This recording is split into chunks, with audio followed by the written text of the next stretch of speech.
Welcome to the weekly recap from Chiang Mai, Thailand. I have been here exactly 1 week and I'm going to share with you everything that has happened. First, I have only now learned what it means actually to be fully free in your decisions. It's interesting experience because in the beginning you are actually thinking about all the options that you can do or should do or could do. Like, for example, if I wake up in the morning, I'm thinking about, okay, should I work on my articles? Should I maybe go and film YouTube video? Or should I rest? Or should I dedicate some time on cooking and so on? And yeah, sometimes the debate can go on for a long time. So what I have learned is that I actually need to establish some kind of routine for next week. And I also made peace with this because I also told myself that it's okay, Annika, you do not need to have it all figured out in the first week. That's the beauty of the first week. So yesterday, when I was awake until 5 a.m., thinking about all these things, already drafting my travel plan up to the June next year, that's what I was thinking and that's what I decided. It's okay. Let the first week be like this. We go from here. It would be very strange if the first week wouldn't be like this. Then I guess I would have been doing something wrong. So yes, expect that if you haven't planned everything in great detail, then most probably you are having a lot of these inner discussions. And for that, I think I have done something very well. Like, I booked Airbnb for my first month.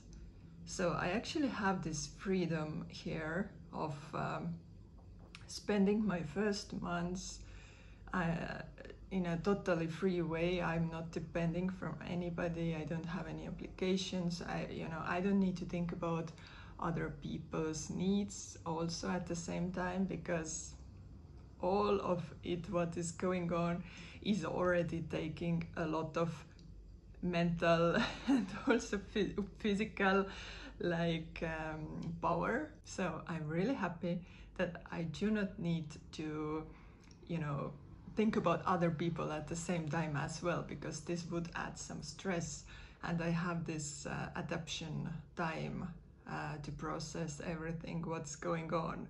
So this feeling that you get when you decide to travel and live location independently, and you have absolutely full power over deciding how and where to travel, and also you have certain power deciding about how much or how you are going to work. This is such an interesting feeling. I have never felt anything like this. On one hand, it's super free feeling, but it's also super overwhelming, because what makes people tired is making decisions. And if you need to make decisions constantly, there is no routine, no boss telling you the tasks, or no office to be at 8 a.m. in the morning, then it's personal development, I would say. And I didn't imagine that it will be such a journey as it has already been. There are so many nights where I just stay awake working on one of my projects, or working one of my ideas, or thinking about weighing different options. It just keeps me awake at night, basically. At the moment, I'm actually happy that I have drafted a plan for myself for the next year and almost next year and a half, about where I'm going to travel and how I'm going to travel, because if I would need to decide these things also monthly, yep, a lot of decisions. But I imagine that when time goes on, I will settle and this will become easier. But yeah, I think the good way for it would be to, or advice would be to actually write down your priorities before the trip. Of course, they can change during the trip, but just to write down your priorities, 3-4 things that are priorities for you, what you actually want to achieve, because you cannot achieve everything. Like, for example, when people are talking here about where they are going to travel and how they are going to, you know, maybe travel the whole Southeast Asia in 3 months, then I'm going to think that maybe I should also travel quicker. But I have traveled quickly and I know how it feels, and I know that this is not what I need in my life at the moment, and this is not my plan. But then at the same time, all these places here are around you and you're like, okay, why not to go to the southern island and this and that, but you're already in the north, which is beautiful, just discover this. So yeah, it has been interesting week. Yeah, maybe I share my costs for this week, because this is always interesting for people. How much did you spend? So I can say that I'm actively trying to save money while also traveling. I'm still saving up at my travel fund, so I'm actually very careful about what I spend and where I spend. But of course you could do it even cheaper than I'm doing. But this week, in 7 days, I spent 42.74 euros on food, which could have been maybe a little cheaper, but I believe that I was already quite cheap. And the total costs were 61.75 euros, including then food, my hygiene items, sunscreen, also taxi from the airport, and SIM card. So the expenses are quite low, but I have also been quite careful. So yes, you can live quite cheaply here in Chiang Mai at least. And what I loved was that when I went out to a bar one night with some people, then I was buying like soda, like Fanta, and it costed me I think 60 euro cents. But people who were buying the alcoholic drinks, it was 6 euros for them. So if you do not drink alcohol, you can survive on quite small budget even going out. And what was interesting also was that the drinks, alcoholic drinks, were more expensive than the food.